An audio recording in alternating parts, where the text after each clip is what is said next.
The fluorescent lights in the cramped waiting room buzzed with a relentless hum that seemed to echo the anxiety churning in Sarah Mitchell's stomach. She shifted her 3-month-old son, Tommy, to her other arm, trying to find a comfortable position. In the plastic chair that had seen better decades, the baby's diaper bag, patched with duct tape in 3 places, sat at her feet like a monument to her current circumstances. Before we jump back in, tell us where you're tuning in from, and if the story touches you, make sure you're subscribed because tomorrow I've saved something extra special for you. 26 years old and already feeling ancient, Sarah smoothed down her only interview outfit, a navy blazer from a thrift store that didn't quite match her borrowed skirt. The outfit had cost her $8, money she could barely spare from her dwindling emergency fund. She'd practiced her responses in the mirror that morning while Tommy slept, rehearsing answers about her qualifications for the administrative assistant position at Henderson and Associates. The law firm's waiting area reeked of expensive leather and old money, making Sarah acutely aware of her second-hand appearance. Other candidates sat around her, all polished and professional, scrolling through phones that probably cost more than Sarah's monthly grocery budget. None of them had babies crying softly against their shoulders. Sarah glanced at the receptionist, a woman with perfectly manicured nails, who had given her a disapproving look. When she'd arrived with Tommy, the woman had made it clear that bringing a baby to an interview was highly irregular. But Sarah had no choice. Her neighbor, Mrs. Chen, who usually watched Tommy for free, had caught the flu. The community daycare had a waiting list longer than Sarah's list of unpaid bills. Tommy stirred against her chest, his tiny fist gripping the fabric of her blazer.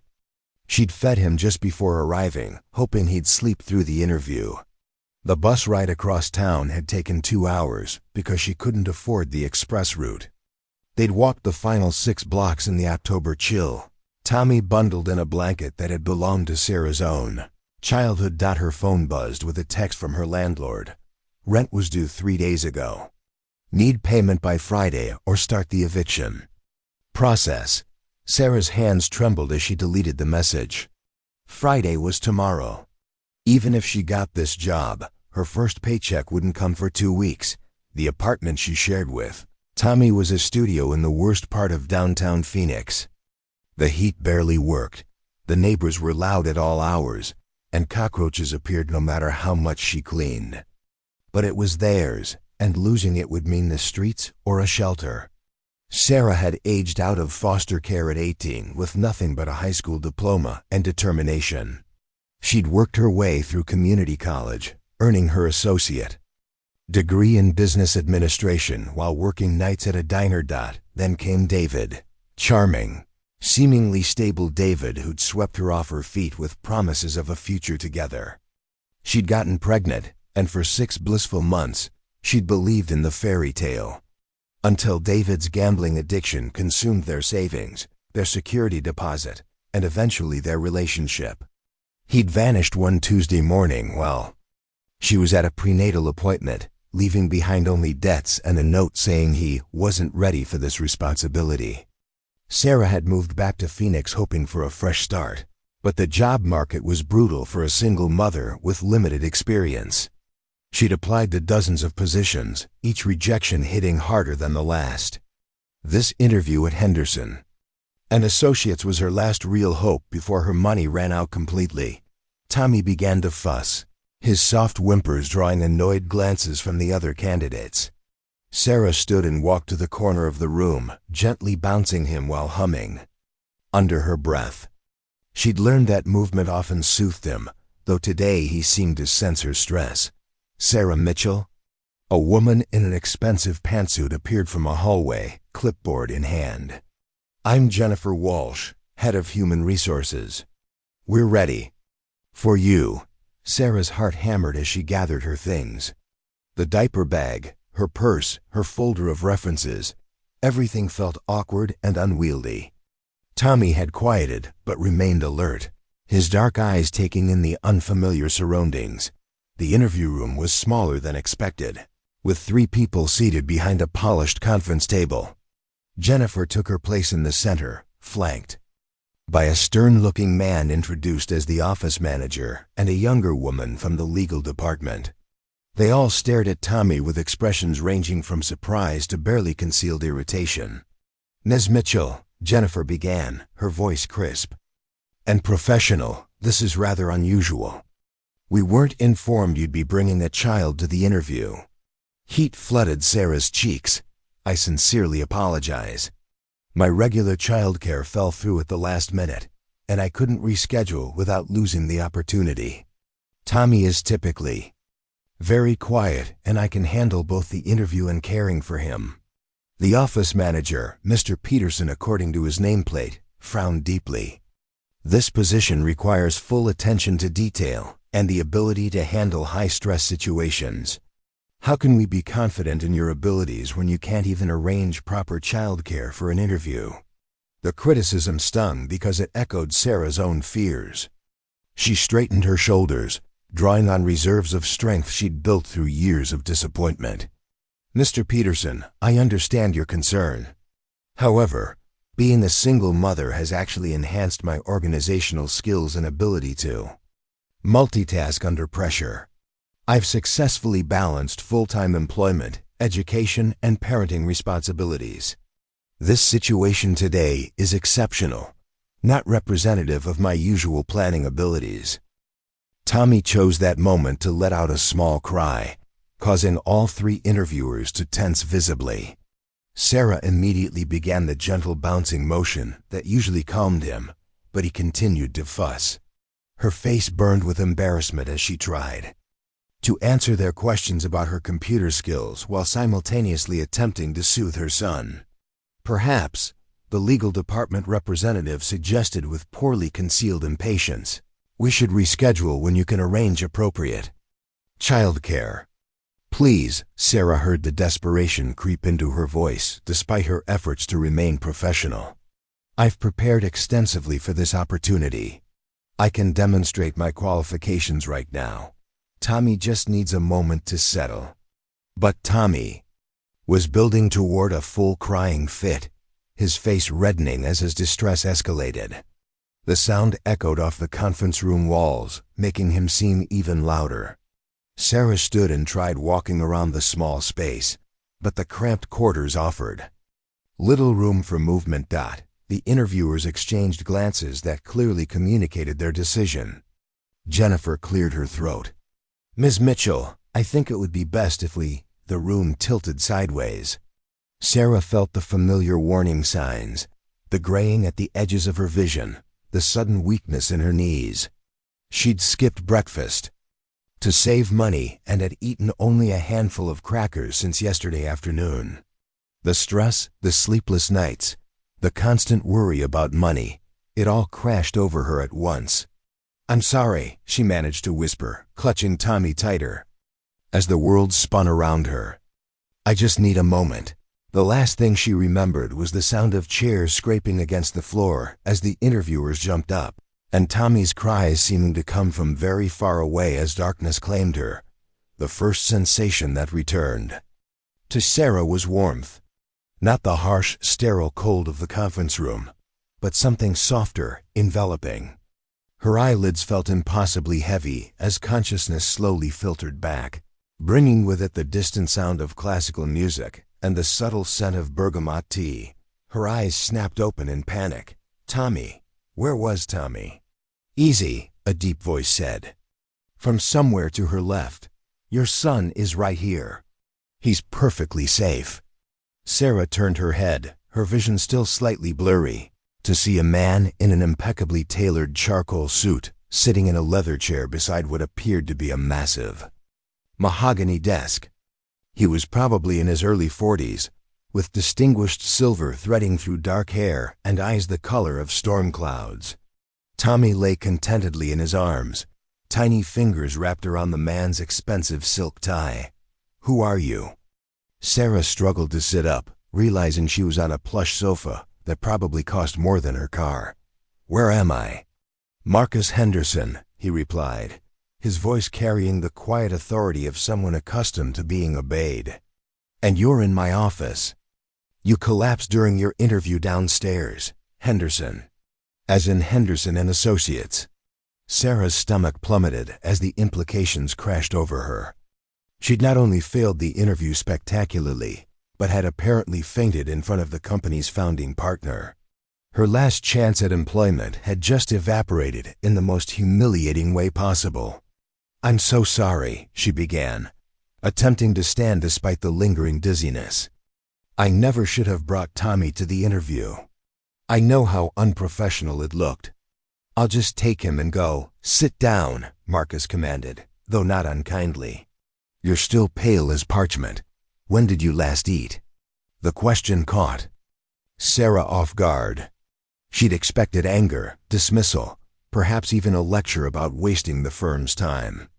Instead, this powerful man sat cradling her baby with surprising gentleness while asking about her well-being. "I had some crackers yesterday," she admitted, sinking back onto the sofa. Marcus's expression darkened. "Yesterday? It's 3:30.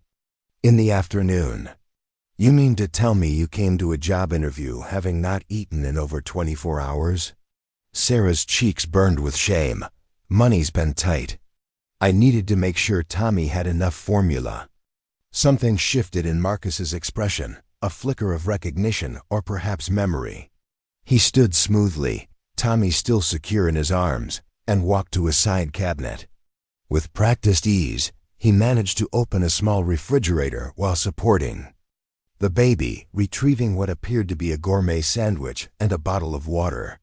"Eat," he instructed, setting them on the coffee table before her. "All of it." "Mr. Henderson, I can't accept." "You can and you will." His tone brooked no argument. "Your son needs a healthy mother, and you're no good to him if you're unconscious on my floor." Preparing and narrating this story took us a lot of time, so if you are enjoying it, subscribe to our channel. It means a lot to us. Now back to the story. Sarah unwrapped the sandwich with trembling fingers, turkey and avocado on artisanal bread that looked like it cost $20. The first bite nearly brought tears to her eyes as her body responded to the sustenance it had been craving. Marcus settled back into his chair, adjusting Tommy with the ease of someone familiar with babies.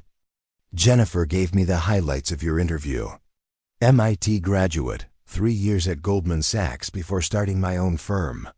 I've conducted thousands of interviews, and I can usually read people within the first 5 minutes." Sarah stopped chewing, certain this was leading to a polite but firm dismissal.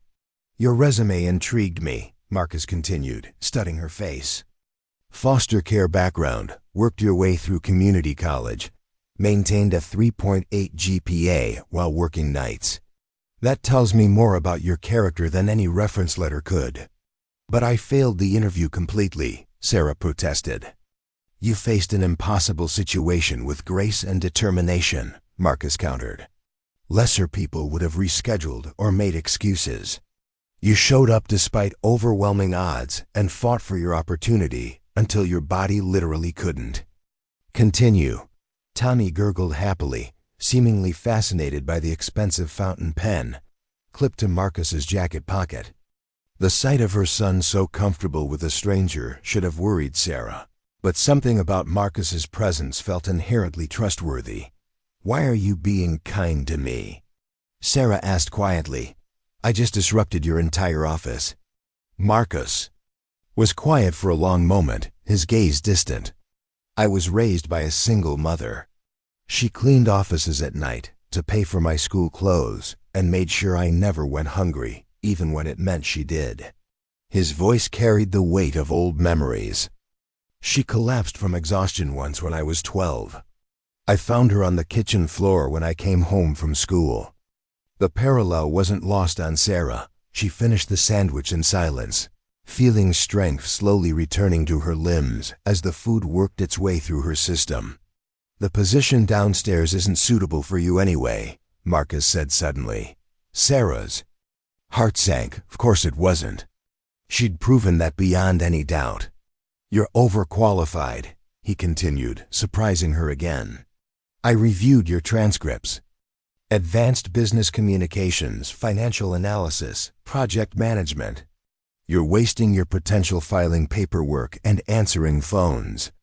It's the only position available, Sarah replied, confusion evident in her voice. Marcus stood and moved to his desk, still holding Tommy with remarkable confidence. He pressed a button on his phone system.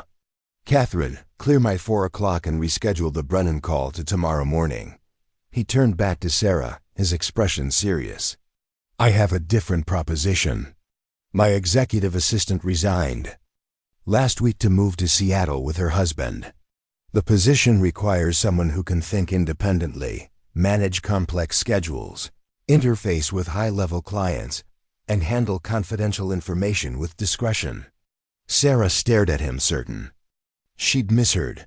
You're offering me a job? After what just happened? I'm offering you the opportunity to interview for a real position, Marcus clarified. One that would utilize your actual skills and provide a salary commensurate with your abilities. The starting compensation would be $75,000 annually, plus benefits and performance bonuses. The number hit Sarah like a physical blow. She'd been hoping for $30,000 at the administrative assistant position. $75,000 would change everything. Decent housing, reliable childcare, financial security she'd never imagined possible. There would be conditions, Marcus continued. The hours can be demanding, sometimes requiring evening or weekend work for major deals. You'd need reliable childcare, though the company provides excellent family benefits including daycare reimbursement. Tommy chose that moment to grab Marcus's tie more firmly, tugging on the expensive silk with surprising strength. Marcus chuckled, gently disentangling tiny fingers. He has good taste. This tie cost more than most people spend on groceries. Why? Sarah asked, voicing the question that had been building since she'd awakened. Why would you offer this to me? You don't know anything about me beyond a resume and a disastrous interview. Marcus handed Tommy back to her, their fingers brushing briefly in the transfer. Sometimes the best hires come from the most unexpected circumstances. You've already proven you'll fight for what matters to you. That's exactly the kind of person I need to represent my interests. He moved to the window overlooking downtown Phoenix, hands clasped behind his back. The question is whether you're brave enough to take a chance on yourself. Sarah looked down at Tommy, who was studying her face with those serious dark eyes that seemed to see everything. In 3 months of his life, she'd managed to provide for him despite impossible odds. Maybe it was time to believe she deserves something better than just survival. When would you want me to start? She heard herself asking. Marcus turned from the window, a slight smile playing at the corners of his mouth. How about Monday? That gives you the weekend to find proper childcare and prepare for a completely different kind of challenge. As Sarah nodded her acceptance, neither she nor Marcus could have predicted the shocking discovery that would surface within days, a connection that would reframe everything they thought they knew about their meeting and change both their lives in ways they never could have imagined. Monday morning arrived with the kind of crisp autumn air that made Phoenix almost bearable. Sarah stood outside the gleaming 40-story Henderson and Associates building, Tommy strapped to her chest, in a carrier she'd bought with her last $20. Her hands shook slightly as she adjusted the professional blazer she'd purchased from a discount store over the weekend, navy blue with subtle pinstripes that made her feel more confident than she had in months. The weekend had been a whirlwind of preparation. Mrs. Chun, her elderly neighbor, had recovered from her flu and eagerly agreed to watch Tommy during work hours for a reasonable rate. Sarah had spent Saturday afternoon at the library researching Marcus Henderson, learning about his meteoric rise from a middle-class background to becoming one of Phoenix's most influential attorneys. The articles painted him as brilliant but demanding, with a reputation for expecting excellence from everyone around him. The lobby buzzed with morning energy as Sarah approached the security desk. The guard, a kind-faced man in his 50s, smiled when she gave her name. Miss Mitchell. Mr. Henderson left specific instructions. You're to go directly to the 38th floor. Linda Martinez from HR will meet you there. He handed her a temporary badge with her photo. Somehow they'd managed to create it from her interview paperwork. Congratulations on joining the team. The elevator ride felt like ascending into another world. Each floor she passed represented a level of success she'd never imagined reaching. When the doors opened at 38, she was greeted by a woman with warm brown eyes and a genuine smile.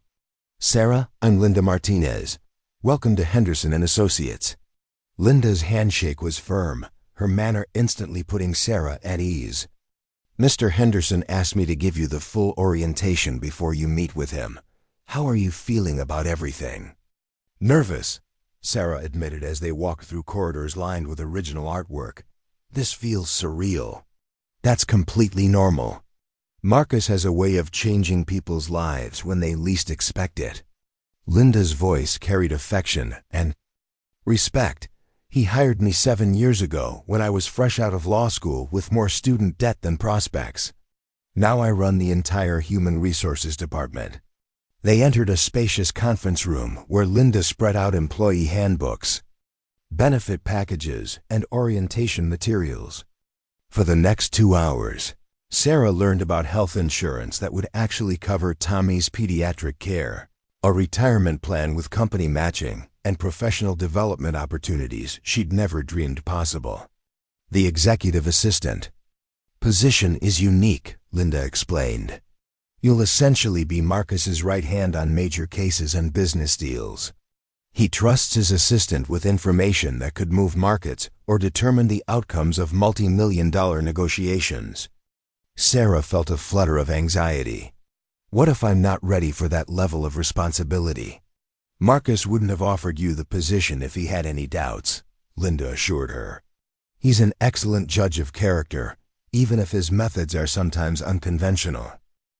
After orientation, Linda led Sarah to the executive floor. The 39th floor was a study in understated luxury, mahogany paneling, Persian rugs, and floor-to-ceiling windows offering breathtaking views of the valley. Marcus's corner office suite included a reception area where Sarah would work, complete with a state-of-the-art computer system and ergonomic furniture that probably cost more than her previous annual salary. This will be your workspace, Linda said, gesturing to an elegant desk positioned to overlook both the hallway and Marcus's office door. You'll coordinate his schedule, screen calls, prepare briefing materials, and attend meetings to take notes when needed.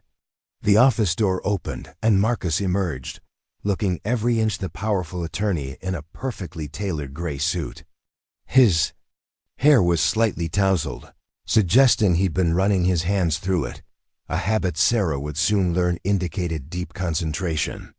Ms. Mitchell, he said formally, though his eyes held a warmth that contradicted his professional tone. Ready for your first day? Yes, sir, Sarah replied, grateful her voice sounded steadier than she felt. Linda, thank you for handling orientation. I'll take it from here. He turned to Sarah. Let's discuss your immediate responsibilities. Inside his office, Marcus gestured for her to sit across from his desk while he pulled up files on his computer. We're currently preparing for 3 major cases and 2 significant corporate acquisitions. The Brennan Industries merger alone involves $47 million and requires absolute discretion. He handed her a tablet loaded with calendar software. Your first task is mastering my schedule. I have court appearances, client meetings, deposition reviews, and business development calls. Some days will be predictable. Others will require you to completely reorganize everything on 30 minutes' notice. Sarah studied the calendar, noting appointments color-coded by priority and type. The system looks comprehensive. How do you handle conflicts when multiple priorities emerge simultaneously? Exactly the right question, Marcus said with approval. Everything comes down to understanding the bigger picture. A 5-minute conversation with a potential client might be worth more than a 2-hour meeting with an existing one, depending on the circumstances. For the next hour, Marcus walked her through active cases, explaining the players, stakes, and timelines involved. Sarah took detailed notes, asking clarifying questions that demonstrated her quick grasp of complex situations. She found herself genuinely fascinated by the strategic thinking required to manage such diverse legal challenges. "Your business administration background shows," Marcus observed. "Most people get overwhelmed by the volume of moving parts." "I'm used to juggling multiple priorities," Sarah replied. "Single motherhood is excellent training for crisis management." Something flickered across Marcus's expression, surprise perhaps, or recognition. "Speaking of which, how are your child care arrangements working out?" "Mrs. Chun is wonderful with Tommy. She raised 4 children of her own and has grandchildren his age. He'll be in good hands." Marcus nodded, then surprised her by asking, "What's his full name?" "For the emergency contact forms." "Thomas David Mitchell," Sarah answered automatically, then caught herself. "Though I just call him Tommy." The effect on Marcus was immediate and dramatic. All color drained from his face, and he went completely still. The pen in his hand clattered to the desk as he stared at her with an expression she couldn't interpret. "Did you say Thomas David?" His voice was barely above a whisper. "Yes," Sarah replied, concerned by his reaction. "Is something wrong?" Marcus stood abruptly and walked to the window, his back to her. When he spoke again, his voice carried a strange quality, controlled but shaken.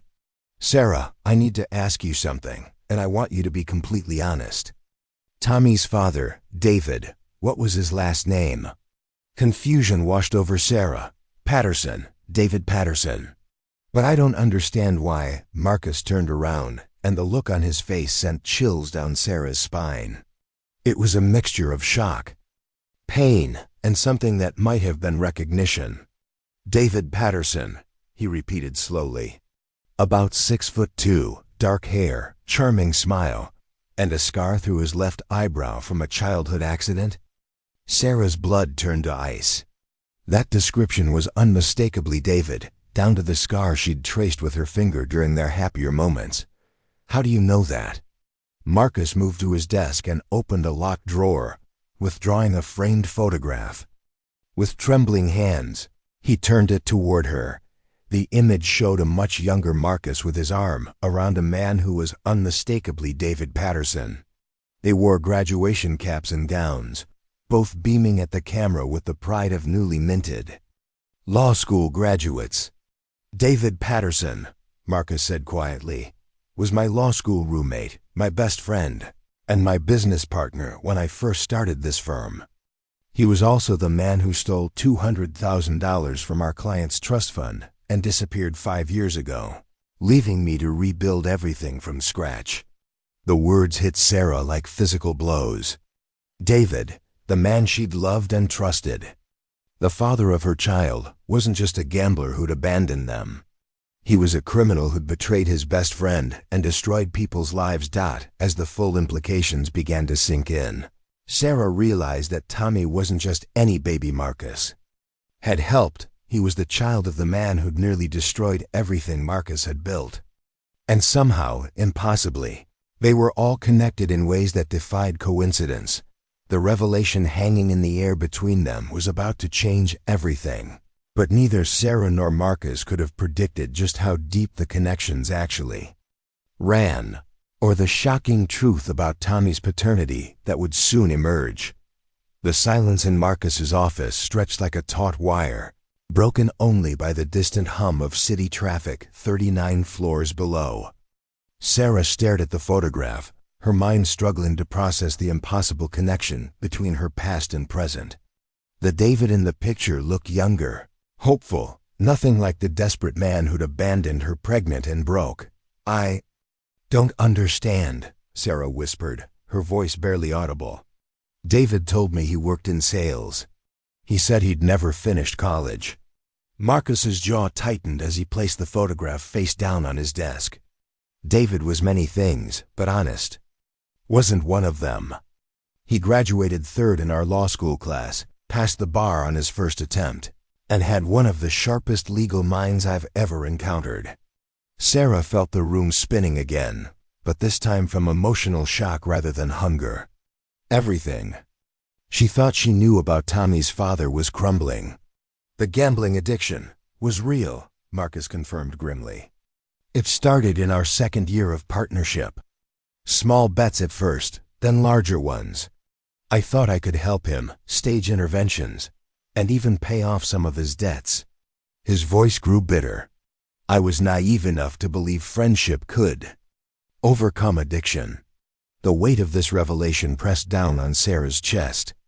She'd spent months blaming herself for not seeing David's problems, wondering if she could have helped him change.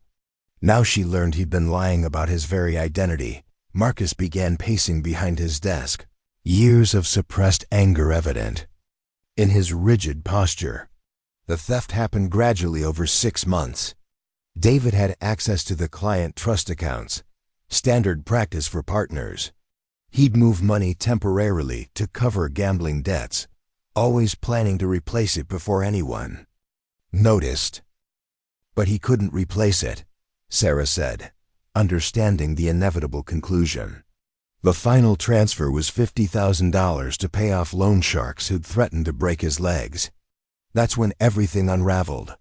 Marcus stopped pacing and faced her directly. I discovered the missing funds during a routine audit. By then, he'd stolen nearly $200,000 from families who'd trusted us with their life savings.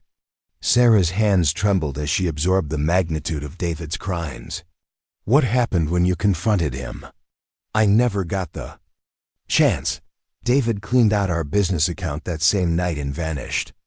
Left me holding responsibility for every stolen dollar, every betrayed client. Marcus's voice carried the weight of old wounds. It took me 3 years to repay everyone and rebuild my reputation. Some clients lost their homes waiting for their money back. The implications crashed over Sarah like waves. Tommy's father wasn't just a deadbeat who'd abandoned his family. He was a criminal who destroyed lives. And she'd unknowingly brought his child into the life of his greatest victim. "You must hate me," she said quietly, tears threatening to spill. "I can't work here, not after this. I'll resign immediately." "Stop," Marcus commanded, his voice sharp enough to halt her rising panic. "You are not responsible for David's choices. You're as much his victim as I am. But Tommy is an innocent child who deserves better than the legacy his father left behind." Marcus moved around the desk to stand directly in front of her. "The question is what we do with this information." Sarah wiped her eyes with the back of her hand, trying to maintain some semblance of professionalism despite the emotional earthquake. "I understand if you need to reconsider the job offer. This situation is complicated enough without." "The job offer stands," Marcus interrupted firmly. "In fact, it's more important now than ever." "I don't understand." Marcus returned to his chair, his expression thoughtful. "David Patterson still owes restitution to several clients. The FBI closed their active investigation 2 years ago, but if he resurfaces, there could be criminal charges. Having his son working here sends a message that I'm serious about closure." "You want to use Tommy as bait?" Sarah's maternal instincts flared protectively. "I want to use this opportunity to finally put the past to rest," Marcus clarified. "David abandoned his responsibilities as a father and as a man. Perhaps knowing he has a son will motivate him to make things right." Sarah studied Marcus's face, searching for hidden motives. The logical part of her mind recognized this as a reasonable business decision, but something deeper sensed undercurrents she couldn't identify. "There's something else," Marcus continued, his tone becoming more formal. "Given the circumstances, I think it's appropriate to adjust your compensation package. The position now carries additional complexities that warrant hazard pay." He opened his laptop and pulled up what appeared to be an employment contract. $85,000 annually, plus full family health benefits, childcare reimbursement, and a housing allowance to help you find better accommodations. The numbers were staggering. Sarah had gone from facing eviction to financial security that surpassed her wildest dreams. But the generosity felt overwhelming, almost suspicious. Why are you being so generous? This goes far beyond normal employee benefits. Marcus was quiet for a long moment, his fingers drumming against the desk surface. My mother struggled to raise me alone after my father left. I watched her work multiple jobs, sacrifice her own needs, never ask for help even when we desperately needed it. His voice softened with memory. Pride kept her from accepting assistance that could have changed our lives. I won't let pride cost Tommy the opportunities every child deserves. The sincerity in his voice was unmistakable, but Sarah sensed layers she couldn't penetrate. You're taking a huge risk trusting me with sensitive information, especially given my connection to David. Trust has to start somewhere, Marcus replied. Besides, you've already proven your integrity. A dishonest person would have hidden the connection to David, not revealed it accidentally. Sarah considered his words carefully. The opportunity was life-changing, but accepting felt like stepping into a complex web of past betrayals and uncertain futures. Yet what choice did she have?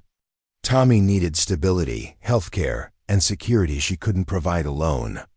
I need one guarantee, she said finally. If David ever does surface, Tommy's safety comes first.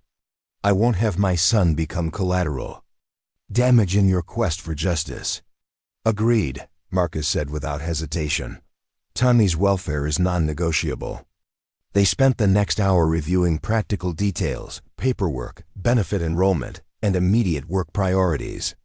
Sarah found herself impressed by Marcus's thoroughness and his genuine concern for her transition into the role.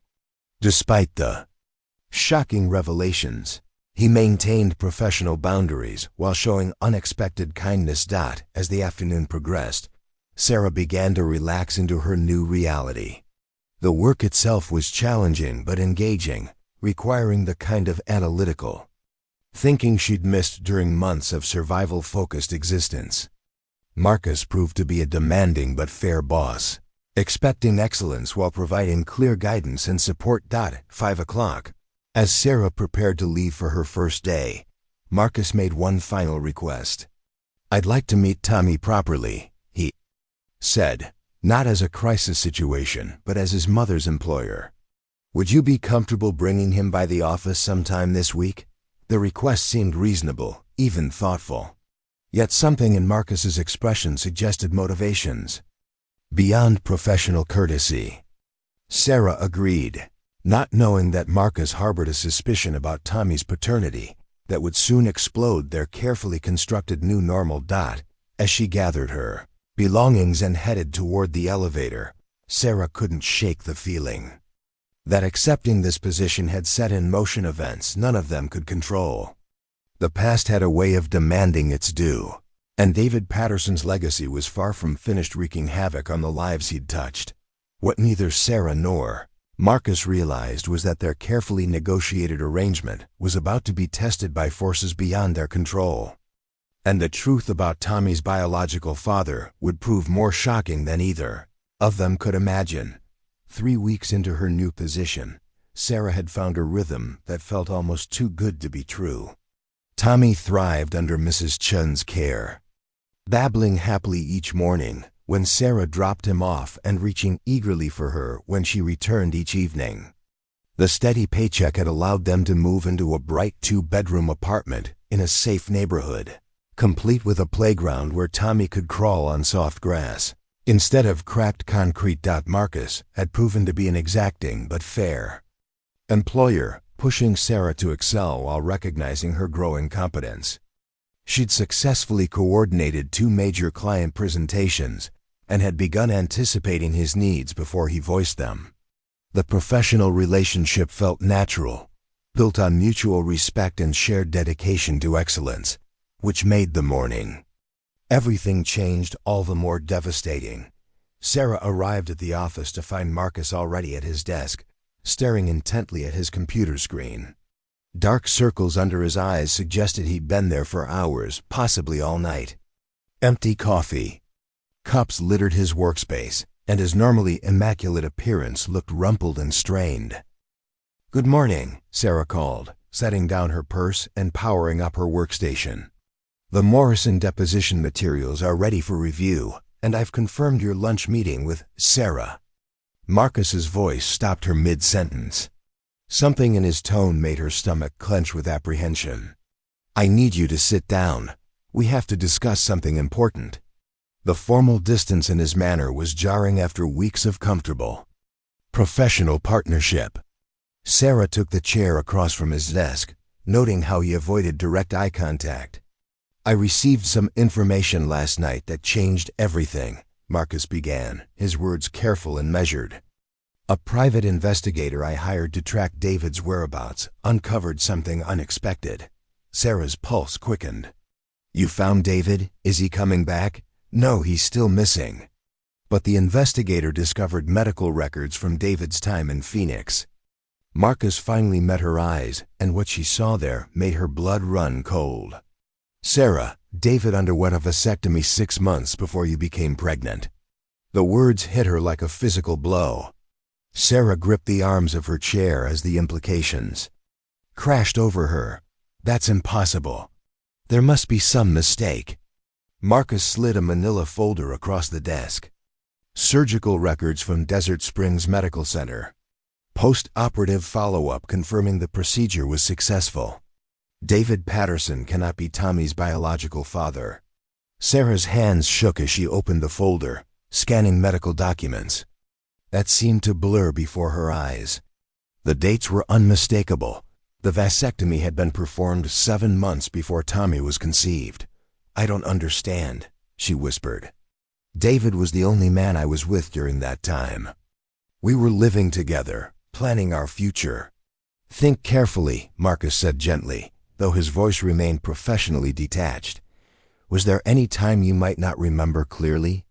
Any evening that seemed different?" The question triggered a memory Sarah had buried deep, a night from her past she'd tried to forget.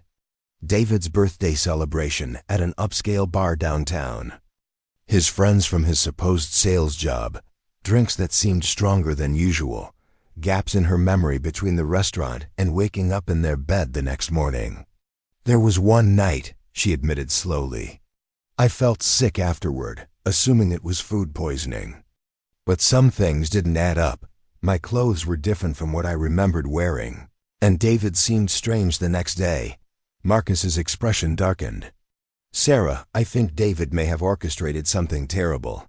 If he couldn't father children but wanted to maintain the illusion of your relationship, he might have arranged for someone else to." He stopped, unable to finish the horrific implication.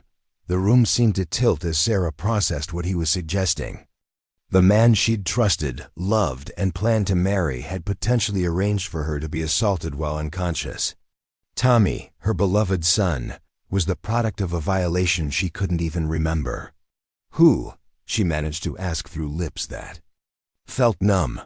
If not David, then who was Tommy's father? Marcus hesitated, and in that hesitation, Sarah saw something that made her heart stop. Fear. Not just concern or sympathy, but genuine personal fear. The investigator ran DNA comparisons. "Using Tommy's medical records from his pediatric visits," Marcus said quietly. "Standard procedure when trying to identify potential fathers in cases like this." Sarah watched Marcus's face with growing dread as he struggled to continue. "Sarah, according to the genetic analysis, Tommy's father is someone with significant genetic markers common to Northern European ancestry, specifically Scottish and Irish heritage." The investigator cross-referenced these markers with public genealogy databases. What did he find? Sarah's voice was barely a whisper. Marcus stood and walked to the window, his back to her as he delivered the devastating news. "Tommy's biological father is my younger brother, Kevin Henderson." The silence that followed was deafening. Sarah stared at Marcus's rigid form, her mind rejecting what she'd just heard. "That's impossible." I've never met your brother. I'd never seen you before. The job interview. Kevin has been estranged from our family for 8 years, Marcus said without turning around. He struggled with addiction, made increasingly dangerous choices. I cut off contact when he started running with criminals and drug dealers. The pieces began falling into a horrific pattern. David's gambling debts, Sarah said slowly. The people he owed money to ... Kevin's associates, Marcus confirmed. The investigator believes David arranged for Kevin to fulfill certain obligations in exchange for debt forgiveness. You were unconscious. David maintained plausible deniability, and everyone got what they wanted except you. Sarah felt bile rising in her throat. The betrayal was so complete, so calculated, that it defied comprehension. David hadn't just stolen money and abandoned her. He'd orchestrated her assault and used her body as currency in his desperate schemes. Where is Kevin now? She asked, surprised by the steadiness in her own voice. Prison, Marcus replied tersely. Arrested 4 months ago on drug trafficking charges. He's been incarcerated since before Tommy was born, which is why he never surfaced as a potential father. Sarah looked down at her hands, noting absently how they'd stopped shaking. A strange calm was settling over her, the kind that came after. Shock had burned through every other emotion. Tommy doesn't know any of this, she said finally. To him, none of it matters. He's still the same perfect little boy he was this morning. Marcus turned from the window, studying her face with an expression she couldn't read. Sarah, I understand if you need time to process this. The situation is more complicated than either of us anticipated. Complicated how? Sarah met his gaze. Directly, recognizing that they'd reached another crossroads. Are you firing me because my son is your nephew? No, Marcus said immediately. But I am offering you whatever support you need to deal with this revelation. Counseling, legal assistance, time off, whatever helps you move forward. Sarah considered his words carefully. The truth was devastating, but it also provided answers to questions that had haunted her for months. Tommy's serious expression, his unusual alertness for an infant, the way he'd immediately trusted Marcus. Genetics had been speaking a language she hadn't understood. I want to continue working, she decided. Tommy needs stability, and this job provides that. But I have conditions. Marcus nodded, waiting for her terms. Kevin can never have contact with Tommy. Ever. I don't care about rehabilitation or family connections. He's a danger to my son's well-being. Agreed completely, Marcus said without hesitation. And this information stays between us. Tommy will grow up knowing he's loved and wanted, not that he's the product of criminal conspiracy. Of course. Sarah stood, smoothing down her skirt and checking her watch. The Morrison deposition is in 2 hours. Do you want me to postpone it while you process all this? Marcus stared at her in amazement. You're continuing with the schedule? After everything we just discussed? Tommy still needs food and shelter, Sarah replied pragmatically. Falling apart won't change what happened, but it might jeopardize our future. Besides, she added with a small, sad smile, I've gotten very good at compartmentalizing trauma. As Sarah returned to her desk and began reviewing deposition materials, neither she nor Marcus realized that Kevin Henderson had been granted early release that very morning due to prison overcrowding. He was already on a bus to Phoenix, carrying with him knowledge that would shatter their carefully managed crisis and force all of them to confront the full consequences of David's legacy of destruction. 3 weeks into her new position, Sarah had found a rhythm that felt almost too good to be true. Tommy thrived under Mrs. Chin's care, babbling happily each morning when Sarah dropped him off and reaching eagerly for her when she returned each evening. The steady paycheck had allowed them to move into a bright 2-bedroom apartment in a safe neighborhood, complete with a playground where Tommy could crawl on soft grass, instead of cracked concrete. Marcus had proven to be an exacting but fair employer. pushing Sarah to excel while recognizing her growing competence. She'd successfully coordinated 2 major client presentations and had begun anticipating his needs before he voiced them. The professional relationship felt natural, built on mutual respect and shared dedication to excellence, which made the morning. Everything changed all the more devastating. Sarah arrived at the office to find Marcus already at his desk, staring intently at his computer screen. Dark circles under his eyes suggested he'd been there for hours, possibly all night. Empty coffee cups littered his workspace, and his normally immaculate appearance looked rumpled and strained. "Good morning," Sarah called, setting down her purse and powering up her workstation. "The Morrison deposition materials are ready for review, and I've confirmed your lunch meeting with Sarah." Marcus's voice stopped her mid-sentence. Something in his tone made her stomach clench with apprehension. "I need you to sit down. We have to discuss something important." The formal distance in his manner was jarring after weeks of comfortable, professional partnership. Sarah took the chair across from his desk, noting how he avoided direct eye contact. "I received some information last night that changed everything," Marcus began, his words careful and measured. "A private investigator I hired to track David's whereabouts uncovered something unexpected." Sarah's pulse quickened. "You found David? Is he coming back?" "No, he's still missing." But the investigator discovered medical records from David's time in Phoenix. Marcus finally met her eyes, and what she saw there made her blood run cold. "Sarah, David underwent a vasectomy 6 months before you became pregnant." The words hit her like a physical blow.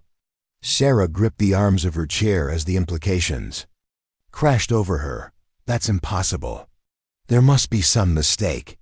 Marcus slid a manila folder across the desk. "Surgical records from Desert Springs Medical Center. Post-operative follow-up confirming the procedure was successful. David Patterson cannot be Tommy's biological father." Sarah's hands shook as she opened the folder, scanning medical documents that seemed to blur before her eyes. The dates were unmistakable. The vasectomy had been performed 7 months before Tommy was conceived. "I don't understand," she whispered. "David was the only man I was with during that time. We were living together, planning our future." "Think carefully," Marcus said gently, though his voice remained professionally detached.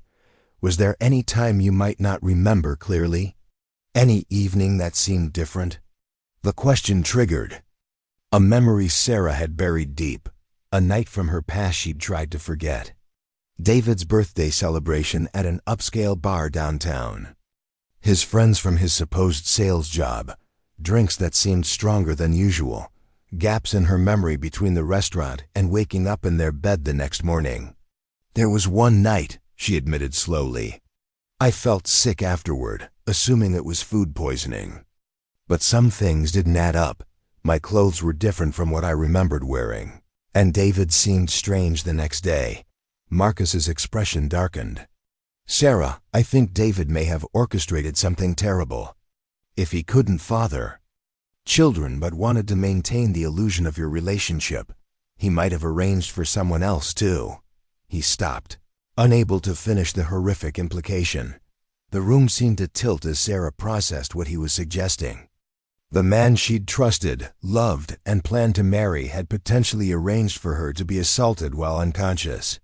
Tommy, her beloved son, was the product of a violation she couldn't even remember. "Who?"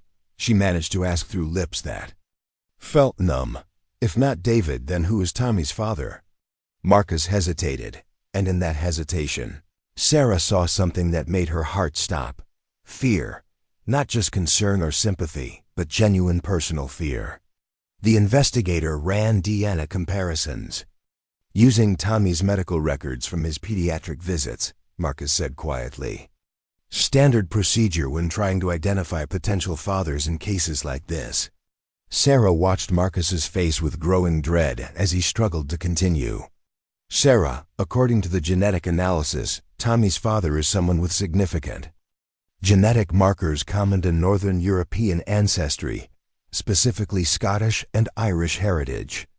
The investigator cross-referenced these markers with public genealogy databases. What did he find? Sarah's voice was barely a whisper. Marcus stood and walked to the window, his back to her as he delivered the devastating news.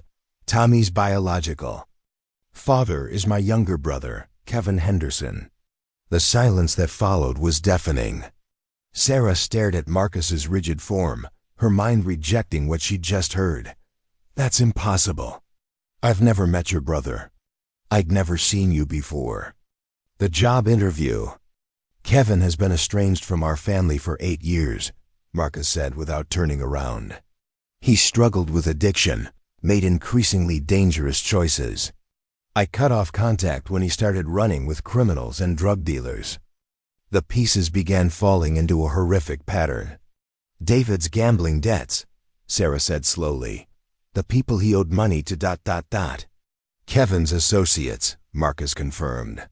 The investigator believes David arranged for Kevin to fulfill certain obligations. In exchange for debt forgiveness.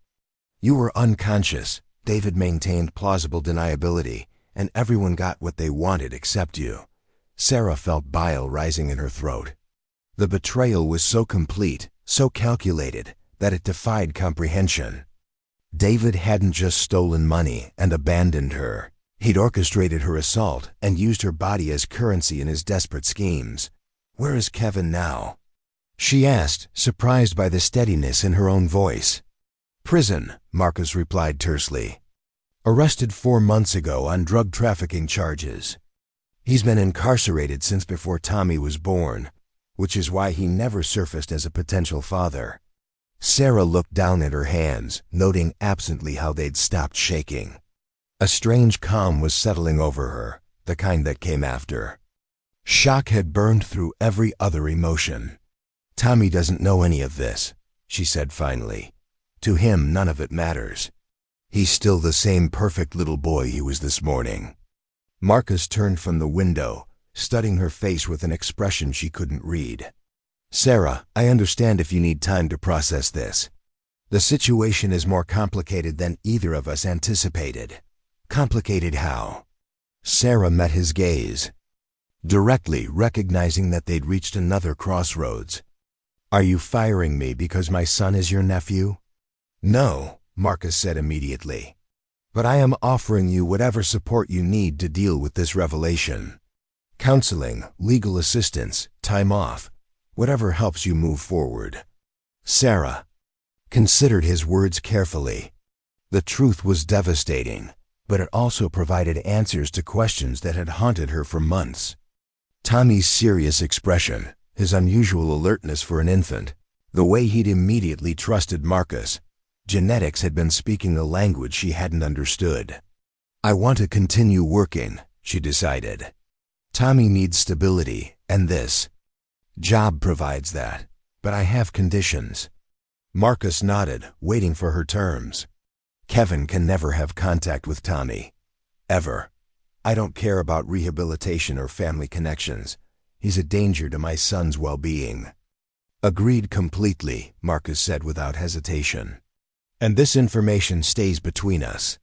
Tommy will grow up knowing he's loved and wanted, not that he's the product of criminal conspiracy. Of course.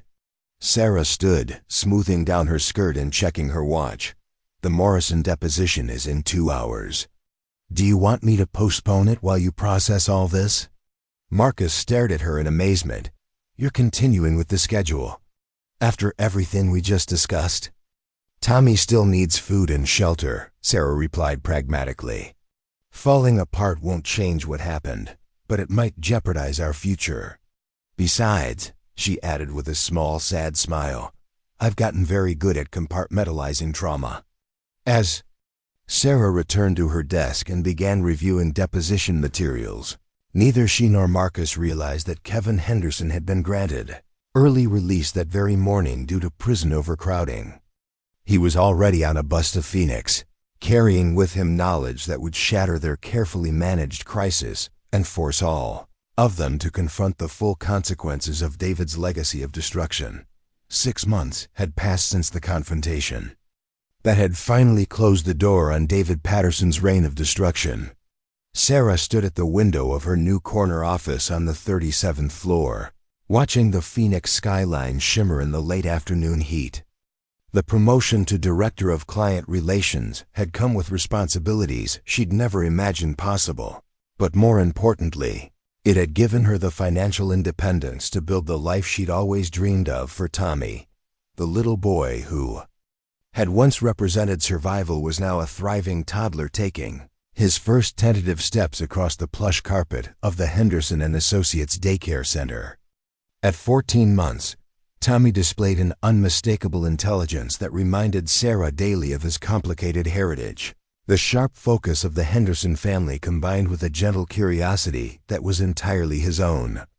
Knock knock came a familiar voice from the doorway.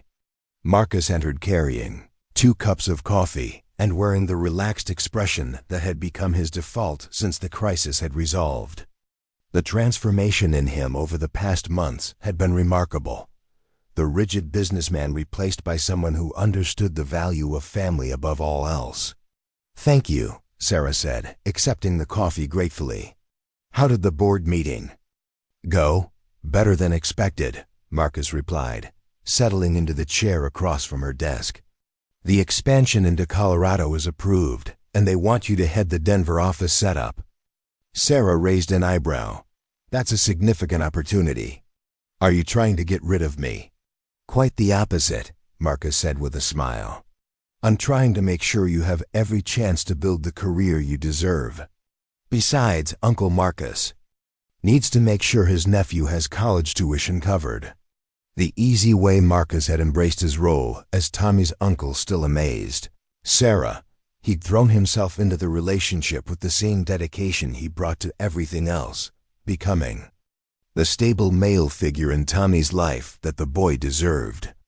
Birthday parties, playground visits, bedtime stories, Marcus approached fatherhood by proxy with touching enthusiasm. "Speaking of Tommy," Sarah said, "Mrs. Chen mentioned he said his first clear word yesterday." "Really? What was it?" Sarah grinned. "Marcus. Close enough to Marcus that she's certain he was calling for you." The joy that crossed Marcus's face was unmistakable. His first word was my name? Well, his version of it. He's been practicing all week, apparently. Marcus stood and moved to the window, looking down at the daycare center visible through the glass walls of the floor below. "You know, when I first started this firm, I thought success meant accumulating wealth and winning cases. I never imagined that the most important thing I'd ever do was help raise a child who isn't even legally mine." Sarah joined him at the window, watching as Tommy played with blocks under the watchful eye of his favorite caregiver. "He's lucky to have you, we both are." "I'm the lucky one," Marcus replied quietly.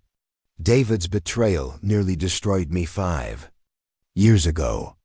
I became so focused on protecting myself that I forgot what I was protecting myself for. You and Tommy reminded me that some risks are worth taking." They stood in comfortable silence, watching Tommy stack blocks with the determined concentration that characterized everything he did. The boy paused in his play and looked up toward their window, waving enthusiastically when he spotted them. Both adults waved back, sharing a moment of pure contentment. "Have you heard anything from Kevin's lawyer?" Sarah asked, broaching the subject that still caused her some anxiety. "The plea agreement was finalized last week," Marcus answered. 5 years in federal prison, no possibility of parole before 3 years. His cooperation in David's case ensured the maximum sentence. The resolution had been more satisfying than Sarah had expected. Kevin's information had led to David's arrest in Mexico, where he'd been living under a false identity. The extradition process was ongoing, but David would eventually face justice for his crimes against both his former clients and Sarah herself. "I've been thinking about the Denver position," Sarah said, changing the subject to lighter matters. "It would be a fresh start for Tommy and me. And," Marcus prompted, "I'd want assurance that Uncle Marcus would visit frequently. Tommy's gotten very attached to having family nearby. Marcus's smile was warm with genuine affection. Try to keep me away. Besides, someone needs to make sure you're not working too hard. You have a tendency to push yourself beyond reasonable limits. A knock on the door interrupted them. Linda Martinez from HR entered, carrying a large envelope and wearing an expression of barely contained excitement. "Sorry to interrupt," Linda said, "but I have news that couldn't wait. The Children's Defense Fund just announced their annual awards. And Sarah, you've been selected as their Young Professional of the Year." Sarah stared at the envelope Linda was extending toward her. "That's impossible. I only started the mentoring program 6 months ago." "The program that's already helped place 47 single mothers in stable employment," Linda corrected. "The nomination letter mentioned your extraordinary commitment to breaking cycles of poverty through education and opportunity." Sarah opened the envelope with trembling fingers, scanning the official letter confirming the award. The recognition was for her work establishing a job training and placement program for single mothers, using her own experience to help others navigate the challenges of rebuilding their lives. "There's more," Linda continued, unable to contain her enthusiasm. "The award comes with a $50,000 grant to expand your program. You could help hundreds more families." Marcus watched Sarah's face as she processed the news, seeing the same determination that had impressed him during her disastrous job interview nearly a year ago. "This is incredible, Sarah. You've built something meaningful from your own struggles." "We built it," Sarah corrected. "None of this would have been possible without Henderson and Associates providing the platform and resources." A commotion from the hallway drew their attention. Through the glass walls, they could see Tommy toddling toward them with surprising speed, having apparently escaped from the daycare during the caregiver's momentary distraction. His face was bright with mischief and determination as he made his way towards Sarah's office. "I think someone wants to join the celebration," Marcus observed. Moving to open the door, Tommy burst into the office on unsteady legs, arms outstretched towards Sarah with absolute confidence that she would catch him. Sarah scooped him up, spinning him around as he giggled with delight. "What do you think, little man?" she asked, holding him so he could see out the window. "Should Mommy help more families like ours?" Tommy babbled seriously, as if offering considered advice, then reached toward Marcus with demanding arms. As Marcus took him, the little boy looked between the two adults with an expression of complete contentment, as if recognizing that his small family was exactly as it should be. "You know," Marcus said, bouncing Tommy gently, "I've been thinking about something. This office is getting pretty busy with all your new responsibilities. You might need an assistant." Sarah laughed. "Are you offering to work for me now?" "Actually, I was thinking about a more permanent arrangement. A partnership maybe. Henderson and Mitchell has a nice ring to it." The suggestion took Sarah's breath away. "Marcus, you can't be serious. I've been here less than a year. And in that time, you've tripled our client satisfaction ratings, established a nationally recognized community program, and brought more positive publicity to this firm than I managed in 10 years. Marcus's expression grew serious. "Besides, Tommy deserves to grow up knowing he's part of something his family built together." As Sarah considered the offer, Tommy reached between them, tiny hands grasping theirs and bringing them together. In that moment, looking at the child who had brought them all together through the most unlikely circumstances, Sarah understood that some families weren't born. They were forged through adversity, choice, and love. "Henderson and Mitchell," she repeated, testing the sound of it. "I like it." Outside the window, the Phoenix sun was setting over a city full of possibilities. In the distance, other single mothers were struggling with the same challenges Sarah had faced. Other children needed the chances Tommy was receiving, and other families waited to be formed through the miracle of second chances. As they stood together, Sarah, Marcus, and Tommy, they represented something powerful. Proof that from the deepest adversity could come the most unexpected joy, and that sometimes the most beautiful families were the ones that chose each other. The call came at 2:47 a.m. on a Tuesday, jerking Sarah from the deepest sleep she'd had in weeks. Her phone's shrill ring cut through the silence of her apartment, and she fumbled for it in the darkness, her heart immediately racing with the parents' instinctive fear that something had happened to Tommy. "Sarah, it's Marcus." His voice was tight with controlled urgency. "Kevin was released early. He's here in Phoenix, and he's making demands." Sarah sat up abruptly, instantly alert despite the late hour. "What kind of demands?" "He wants to see Tommy, says he has parental rights, and is threatening to go to the media with the whole story if we don't cooperate." Marcus's voice carried an edge she'd never heard before, not just anger, but something approaching real fear. "He's clean, Sarah. 2 years of sobriety, completed anger management, the whole rehabilitation program. On paper, he looks like a reformed man, but you don't believe it. I know my brother. Kevin can be charming and convincing when he wants something, but he's also manipulative and dangerous. The fact that he went straight to threats instead of approaching us reasonably tells me everything I need to know." Sarah padded to Tommy's nursery, checking on her sleeping son. At 10 months old, he was blissfully unaware of the storm gathering around him. His peaceful face, so innocent and trusting, strengthened her resolve. "Where is he now?" she asked, returning to her bedroom. "Downtown hotel. I've had a security team watching him since he made contact this afternoon. He's been asking questions around town, trying to piece together where you and Tommy live." The violation Sarah felt was immediate and visceral. After months of building safety and stability, the past was reaching out to shatter everything they'd created. "I'm coming to the office," she decided. "We need to handle this properly. Sarah, it's almost 3 in the morning, and Kevin isn't going to wait for business hours to cause trouble. I'll be there in 30 minutes. An hour later, Sarah sat in the Henderson and Associates conference room facing a crisis management team that included Marcus, Linda Martinez, the firm's head of security, and 2 lawyers specializing in family law.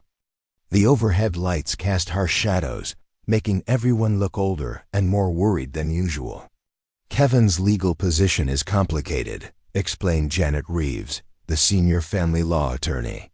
"While he has no parental rights due to the circumstances of Tommy's conception, he could potentially file for custody based on biological relationship.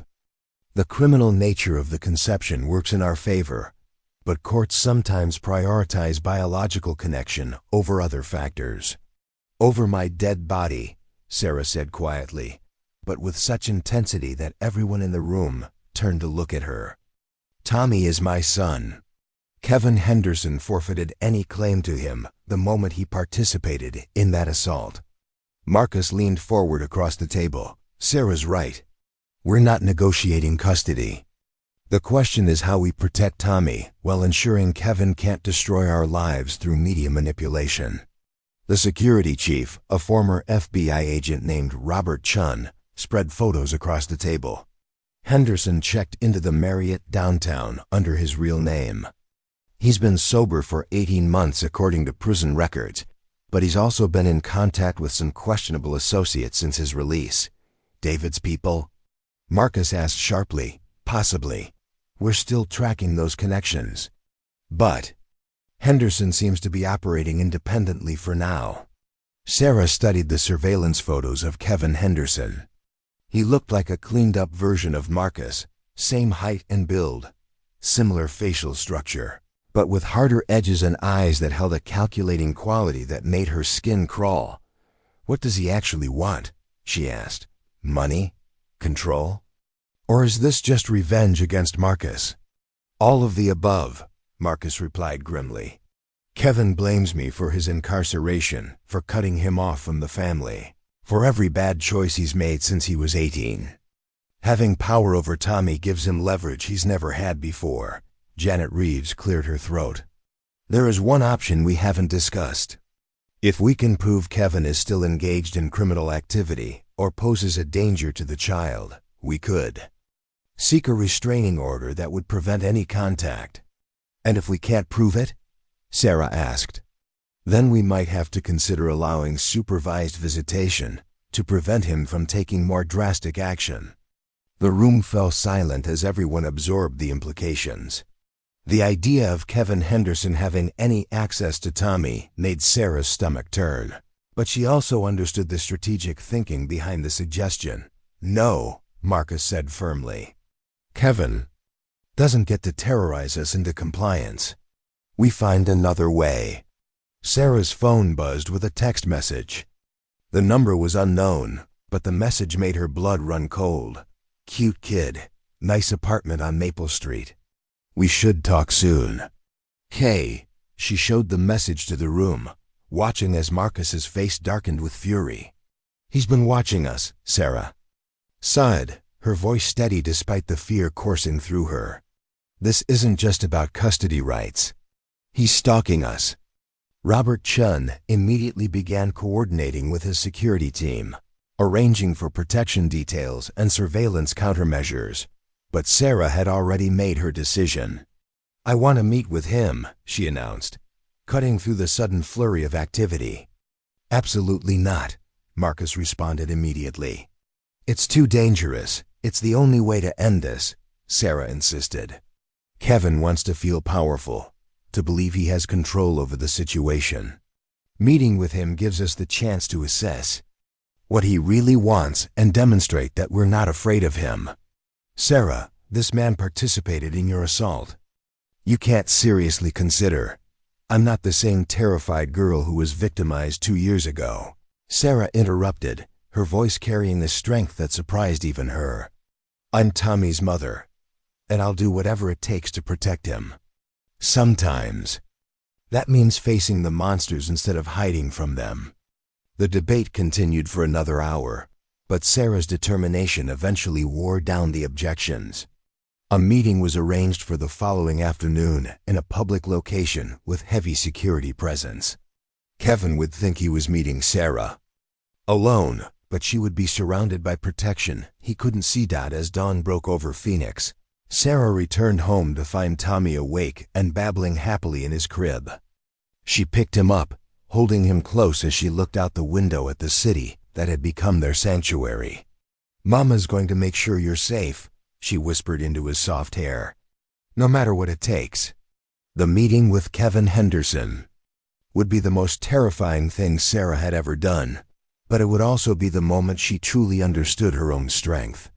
Sometimes protecting the people you love meant walking directly into danger, and Sarah was finally ready to stop running from her past. Later that afternoon, as she prepared to face the man who had helped destroy her life, Sarah realized she was no longer the desperate woman who had fainted outside a job interview. She was a mother, a professional, and a survivor who had learned that the most powerful weapon against fear was the refusal to be intimidated. The confrontation that awaited would test everything she had learned about courage, family, and the price of protecting what mattered most. But for the first time since learning the truth about Tommy's conception, Sarah felt truly ready for the fight. Up next, you've got 2 more standout stories right on your screen. If this one hits the mark, you won't want to pass these up. Just click and check them out. And don't forget to subscribe and turn on the notification bell so you don't miss any upload from us.